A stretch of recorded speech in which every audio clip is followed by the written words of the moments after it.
eggs. And then meron tayong ganito mga kabukal. So, hindi ba sabi ko nga maganda yung nakabuka yung lalagyan ng tubig para kumalat lalo yung moisture. So ito ilalagay natin sa ilalim. Para sa akin yan, sorry do sa mga ibang gumagawa nun, pero para sa akin mas maganda po tsatsagain yung isa-isa. Kaya meron po tayong mga markings na positive, negative, and then yung mga kabir may letter K, yung mga shamu may letter S, yung dongtao may letter D, and then sa kabila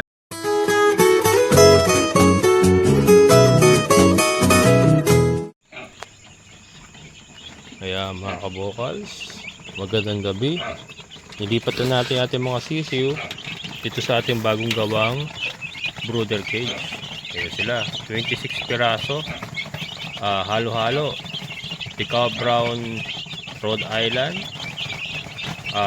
Dumpo Giant Dongtao, at yung ating pure kabir. Kaya sila. Kaya maraming salamat kay Ate Nilpa, nagamit ko kagad yung jar yung ibinigay sa atin. Yan, ayusin ko pa yan. 20 watt, 25 watts lang yung ilaw natin. Napundi kasi yung 50 watts mga kabukals. Pero dapat yung 50. Bagay itong kalaki para mag-init talaga yung loob. Pero okay na rin yan. Basta sarado lang. Ano? Mga kabukals sarado yan mga kabukals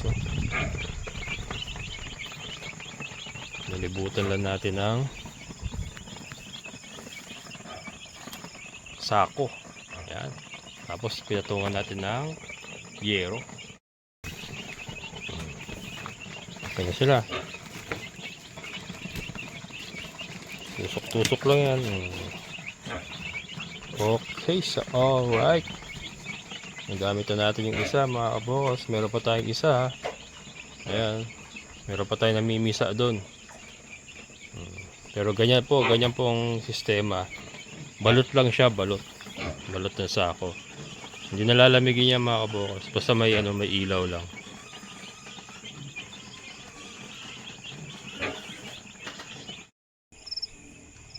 Ayan mga kabukals, nagamit na natin. So ayan sila, safety ang ating mga sisiw. Pagka nakalaki na sila ng konti, yung tabing na yan pwede nating buksan po unti-unti. So ganyan po ang magiging sistema natin. And then yung flooring po pwede nang walang dyaryo pagka sila ay lumaki-laki na. Ayos. Good morning mga kabokals. So ito na sila. Nalagpasan nila ang isang malamig na gabi. Ayan. Mamaya ako napapalitan yung dyaryo. Sigla pa rin mga kabokals.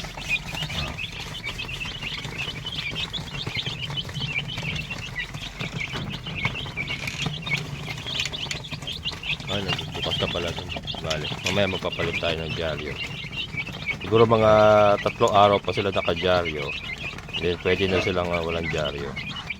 Lakas naman na Binaba ko yung ilaw para makadidikit sila pagka giniginaw sila. Didikit na sila dyan para mainitan sila.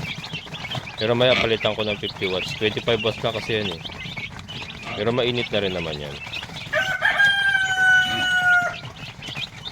Palitan ko pa yung pakainan yung mahaba. Maya hugasan ko pa. Yung may may takip yun para hindi nila masakyan. Ayan. Hindi pa natin ma-ID kung sino dyan ang kabir at kung sino ang Ticao Brown. Pero yung mga saan ba ito? Ito ayan. Ayun.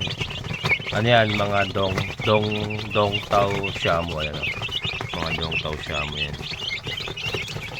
Ayan, dongtao shamu yan mga ganyan.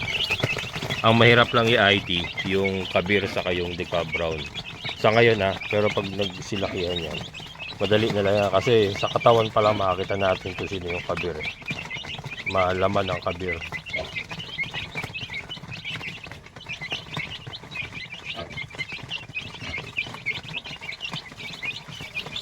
Ayan. Tapos Sasalang tayo mamaya mga kabukals. Ipapakita ko sa inyo yung modification na ginawa ko doon sa ating isang incubator. And then meron tayong isang namimisa.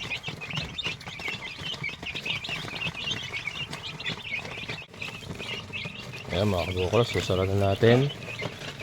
Ayan o. Nasabit na natin sa pako. Pero yung iba, naka-fix yan, nakapako. Pero itong sa pintuan nila, ayan, sabit na natin ganyan. Pero ito, ayan yung mga naka-fix ng pako, ayan, paikot. Ganyan po ginawa natin. Then itong isa pa, ayan o. Pag na-loadan na, pag-loadan natin ito, ganyan din gagawin natin, sako lang din. Then, so habang hindi pa natin naayos yung bubong, ayun, tinakpan lang muna natin ng yero. Pero ayun, naayusin ko itong bubong na to. Bububungan natin. Para kahit umulan, hindi sila mababasa. Ayos, mamaya uli mga kabukals, magsasalang tayo ng itlog. Psst. Ay. Anong gagawa mo? Anong gagawa mo? Bakit may lupa na naman yung dila mo? May kakain ka? Gutom ka na ba? Gutom na ka? Gutom na ka?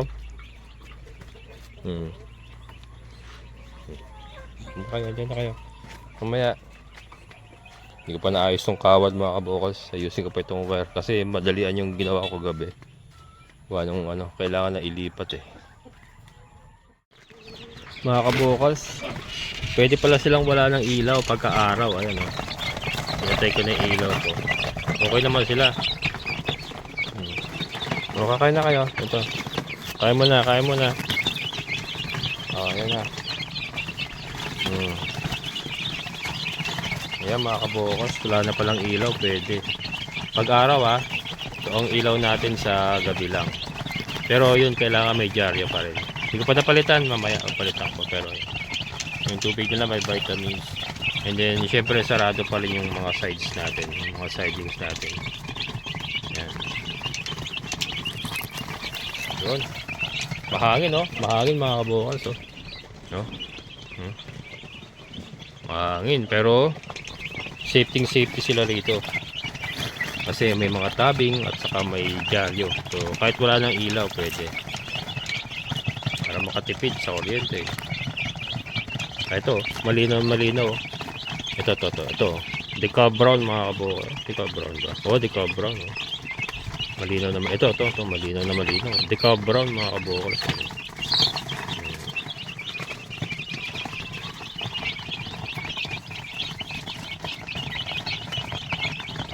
Yun. Yes.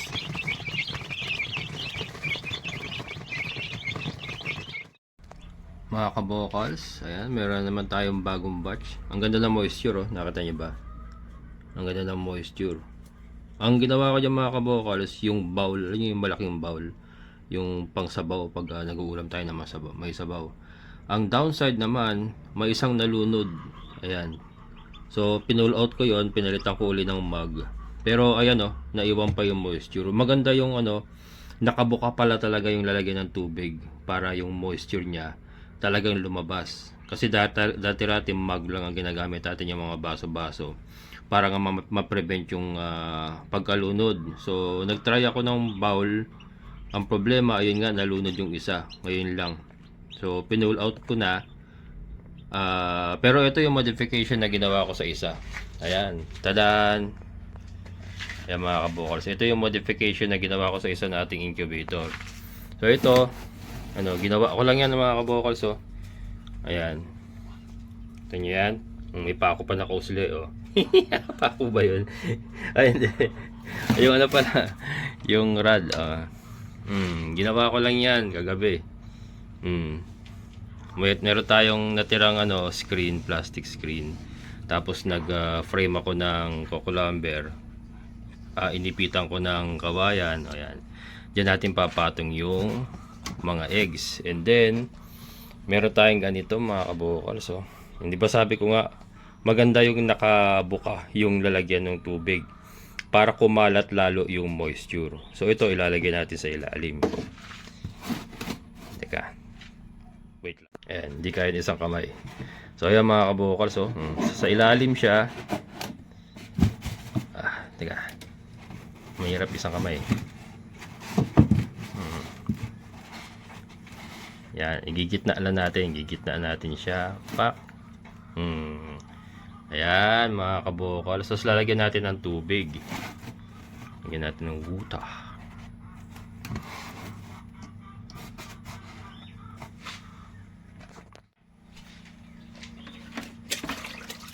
Yan mga kabukals. So lagyan lang natin dyan. Pupunuin na natin para ano, pang matagalan na.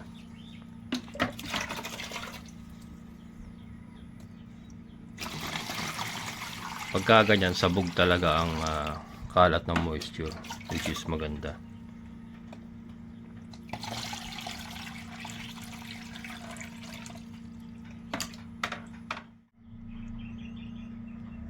Ito na yung itlog na isasalang natin. Ayan. Try ko kung magkasya. Ito yung mga nauna. Yung sa baba, yung mga bago lang na harvest. Ayan. So, ito mo magiging ano yan, posisyon yan.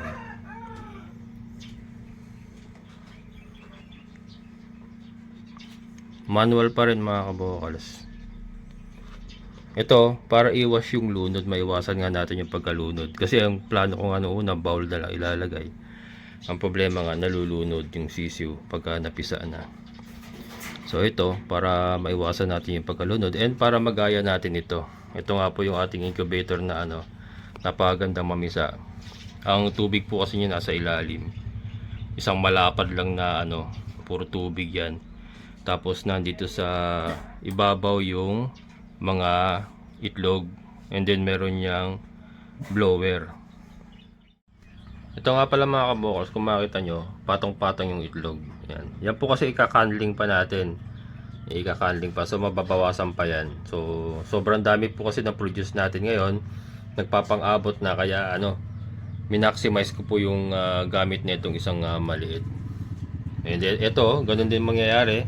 Magpapatong-patong din tayo, pero sa oras naman ng candling, sigurado namang mababawasan pa yan kasi hindi naman po lahat yan fertile.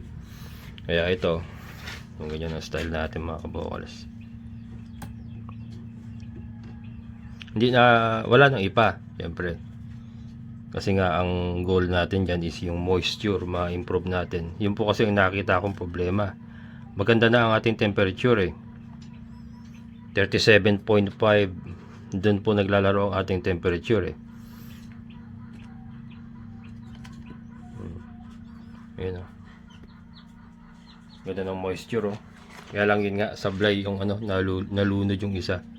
Kaya yun talagang ano, kailangan natin i-address yung pagkalunod. Kaya ito po yung naisip kong ano, gawin. Manual po Ito manual din po ito kasi yung rotor niya hindi na gumagana. So ano lang naman to mga kabukals, twice a day lang. Ako umaga at gabi lang, basta same time kunyari nag-turn ka ng alas 9, sa gabi ganun din dapat 9 to 10 or 8 to 9, basta in ano may within 1 hour ano lang, may allowance na kayong magkakaroon ng diferensya, mga isang oras lang ganyan. Twice a day lang ito twice a day lang yung mga kabukals. So ba't napisa, ayan and then yung mga nauna pa natin mga sisiw is twice a day lang naman po ang turning nun.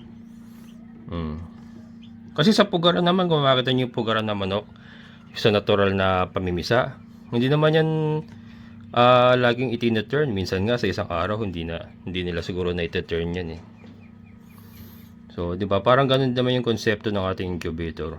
Parang ginagaya lang natin yung kung paano mamisa yung mga natural na hens.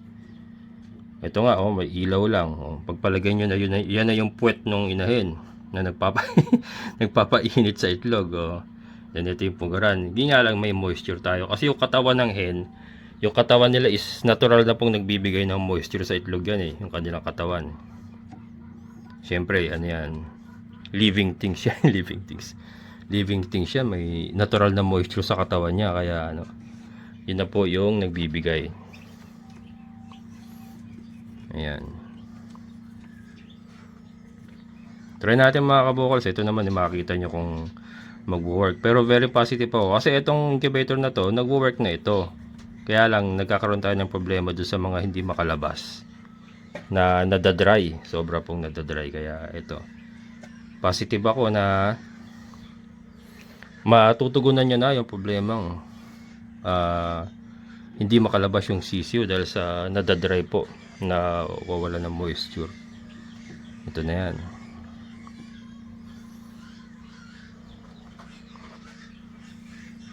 Then merong nagsisirculate pa rin ang hangin yan sa ano, sa ilalim.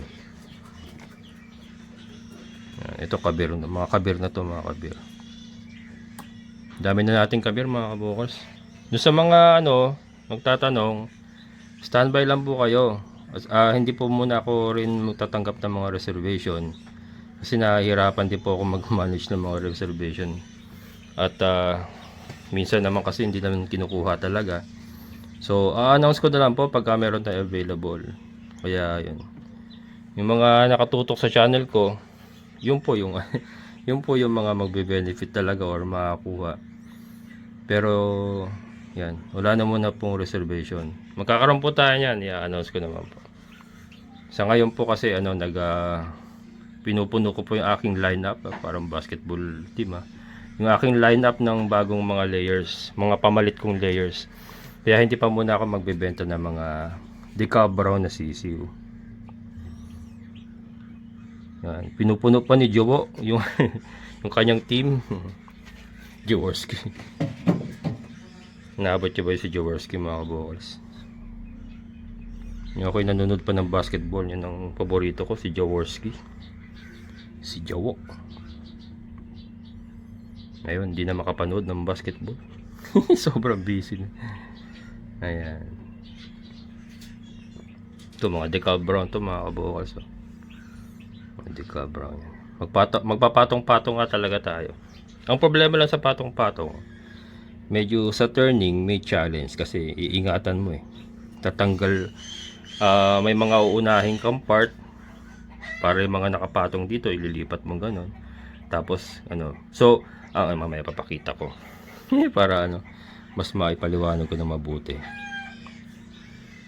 Kompletuhin ko lang muna ito.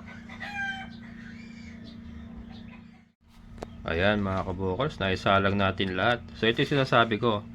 Ayan, patong-patong sila dito sa part na to, 'di ba? Dito wala.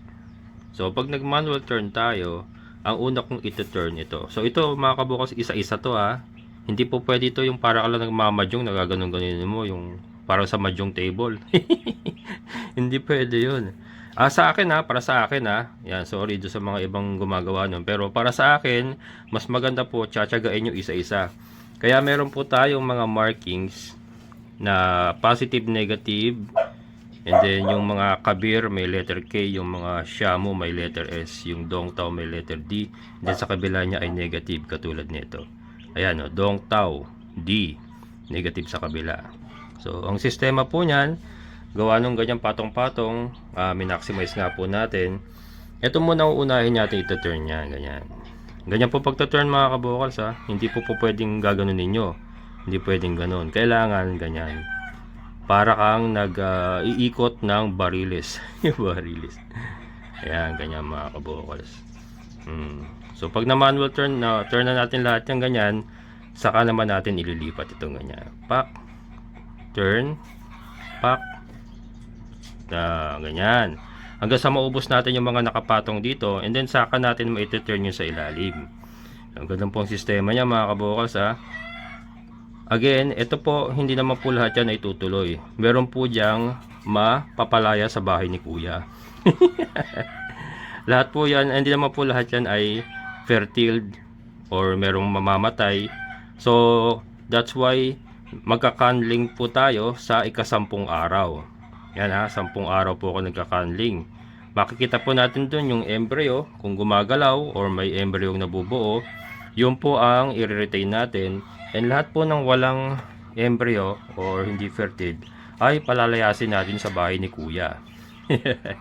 At isushoot natin sa kumukulong tubig, diretso laga. Mga kabokals. Ayan, so ayan po ang aking improvement na ginawa sa ating manual incubator. Ginaya nga po natin ito. Ito kasi napakaganda ng hatching rate nito. Dalawa lang po yung sa huling salang natin, dalawa lang ang hindi napisa sa ganyang karaming itlog na sinalang natin. So ito, ginaya nga po natin. Ayan, nasa ilalim yung kanyang tubig. And then naka-elevate tayo to facilitate din yung hangin. So meron pumapasok na hangin diyan. Although wala tayong mga kabukals, wala tayong fan. Yan. Pero pag nakaano ako, pwede rin natin lagyan ng fan. Pero sa ngayon wala kasi tayong fan. So okay lang din naman 'yon kasi ito nga nag-hatch po ng walang fan Ayan dumudungaw na siya Nag-hatch po ng walang fan.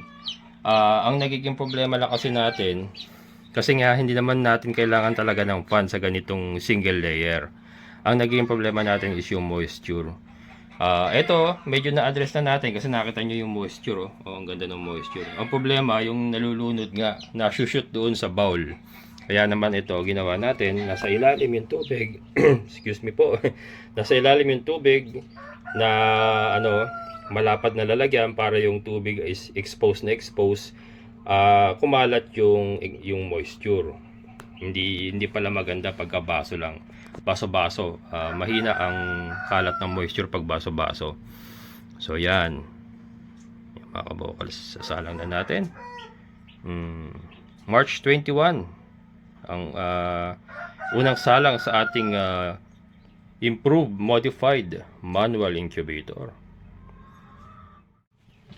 Ayan mga kabokals, so sana po ayan mga kabokals, I presented to you yung ating modified and improved manual incubator, and hopefully maging magandang resulta. So abangan nyo mga kabokals kung ano ang magiging resulta ng ating modified and improved manual incubator. And ito nga, yan, malapit na rin po ang paghango niyan. Baka bukas hanguin ko na or mamayang gabi. Ayan, so ito naman po ay ikakandling ko na bukas. Pan 10 days siya na bukas. So ayan, so maraming salamat sa lahat ng mga solid kabokals and mga silent viewers. Sana po ay nakakuha kayo ng idea sa aking mga pinagagawa dito sa ating munting backyard farm. Ayan, so ang goal po natin dito is kumita po tayo sa larangan ng paghahayupan sa mga pamamaraan na available po sa atin. Yan, yung kaya po natin gawin, yung available po na resources na meron tayo. So yan po ang ipinapakita sa inyo at sana po ay na-inspire kayo. Ayan, maraming salamat.